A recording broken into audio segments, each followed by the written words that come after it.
This is a sports catastrophe production. Hey there, how there, ho there, it's Jeff Cutter Diamond welcoming you to another sports catastrophe on the state. And on this day, October the 5th, 2003, the Chicago Cubs did something that people thought would never be done. And no, it's not the World Series. It's the fact that the Cubs, for the first time in 95 years, at that point in 2003, had won a playoff series. You'd be thinking, that's kind of awkward. 95 years. That doesn't make sense. Well, look at it this way. Old-time baseball fans know about the circumstances, but the newer baseball fans will probably not know things. The newer baseball fan knows that 12 teams make the postseason out of 30, 6 per league. However, there was a time in which you only had 2 teams make the playoffs, and that was the World Series. The American League and the National League champ would meet, and you had a 1 in 8 chance. Whereas nowadays you have a 40% chance to make the playoffs. So yeah, 1 in 8 is 12.5%. So the Cubs were dominant in the 1900s. They won the 1906 National League pennant with 116 wins in just 152 games. However, they lost to the hitless wonders, the Chicago White Sox, who used their pitching to win. The Cubs were the 1907 and 1908 champions. And then they dropped off as many teams like the Giants, the Pirates, and the Cardinals were getting better and better. The Cubs tried their best. They got to a few World Series appearances in the 1930s. In 1932, they were victimized by Babe Ruth's called shot, of course. And in 1938, they lost to the Yankees in a sweep. And in 1945, the Cubs fell in the World Series to the Detroit Tigers in 7 games. So the Tigers were champs. And that was the last time the Cubs had been to the World Series at that time, in 1945. So the Cubs were desperate. They were not doing that well.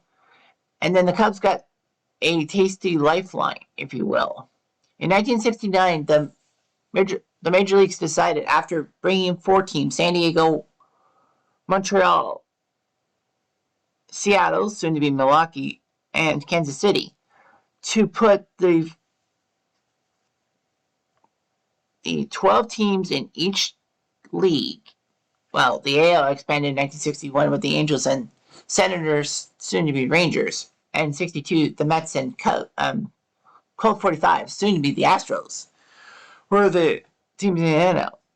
And make it 2 divisions of 6, so 1 out of 6. You had a 1 out of 6 chance to make the playoffs. Not the World Series, but to make a playoff. So they made a League Championship Series, best of 5, in which you had to win 3 games, and you were going to the World Series, which was best of 7. The Cubs in '69 had a golden chance. However, they faltered late in the season, and a black cat didn't help matters. The Mets would win that World Series. The Cubs kept trying, and in 1984, they finally won the NL East, meaning they were going to the NLCS, and in their first postseason series in 39 years. Practically the same amount of time as I've been on this earth as of this taping. So the Padres would face the Cubs, and the Cubs in the first 2 games at Wrigley Field decided to beat up on the Padres. They did. The Cubs just had to win 1 game in San Diego to get into the World Series. They faltered in Game 3, no big deal. They had a 7-5 lead in Game 4. It looked good, and then Lee Smith just had to give up that home run to Steve Garvey. And as Don Drysdale said, home run by Garvey, there will be a tomorrow. And unfortunately, that tomorrow was Game 5, the 5th and deciding game, in which Leon Durham made that big arrow right through his legs. People talk about Buckner's ball through the legs, but people don't talk about Durham's ball through the legs. Cubs lost that game, and some say because of how heartbreaking the Cubs lost, Major League Baseball decided to change the LCS from a best of 5 to a best of 7. And in 1985, the impact was massive, because in the ALCS, if the series was best of 5, the Blue Jays would have went to the World Series against the Cardinals. Probably not would have won, but made the World Series, because they were up 3 games to 1 and they choked it. However, nationally, it would have been much bigger because, yes, the Cardinals would have still won the World Series. I mean, still, the World Series bid over the Dodgers. But Ozzie Smith's home run in Game 5 would have been supernova. It would probably have been one of the greatest LCS winning home runs of all time, and not just a Game 5 home run to make Game 6. Yeah, Ozzie Smith's home run would have been more massive. The Cubs were also Rams. They did get to the 1989 LCS against the Giants, but the Giants were just too powerful for them. Will the Frill Clark just had them for lunch. And that was the last time NBC broadcast a baseball game for 5 years. So the Cubs, try as they might, they couldn't do it. In 98, they got to the playoffs through the wild card game.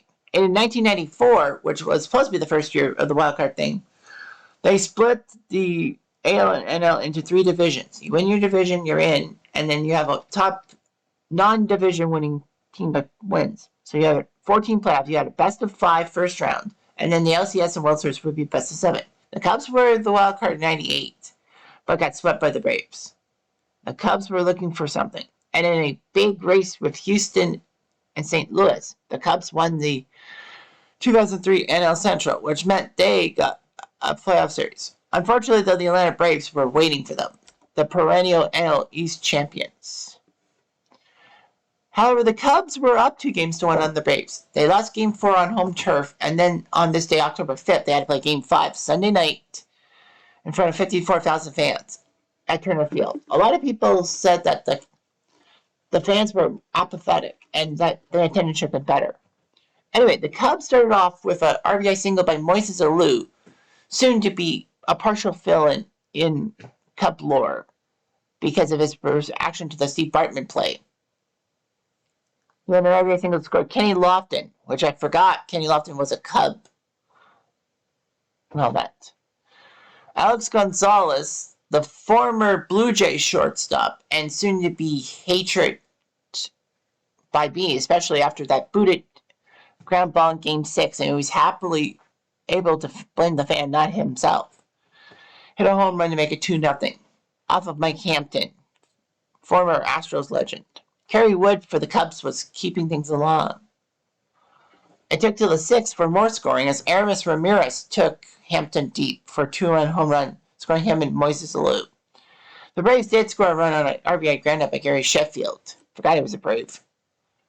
But the Cubs kept putting it on. In the top of the 9th, off of Will Cunin, Tom Goodwin pinch hit for Kerry Wood and hit an RBI double to score Eric Karros. Yeah, him of Fox fame. Ray King got Lofton, but then Joe Borowski was given the task of taking down the Braves. Down 5-1, the Braves needed something. Chipper Jones flew out, Javi Lopez struck out, and Andrew Jones struck out swinging. And Tom Brenneman said it best when he said, the Cubs finally, after 95 years, have won a postseason series.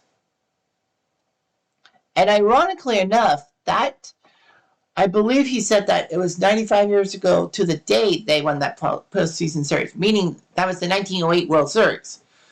So on the same day as the 1908 World Series win for the Cubs, which was their last till 2016, the Cubs won a postseason series. And you'd be thinking, well, the Cubs had massive momentum. Unfortunately, that's a no. As the Cubs did have a 3-1 series lead against the Marlins in the NLCS. All they needed to do was win 1 game. They lost Game 5, fair enough. You're home at Wrigley Field. You can win on the hollow turf. But then Steve Bartman was blamed for the foul ball out. Moises Alou stomped his feet.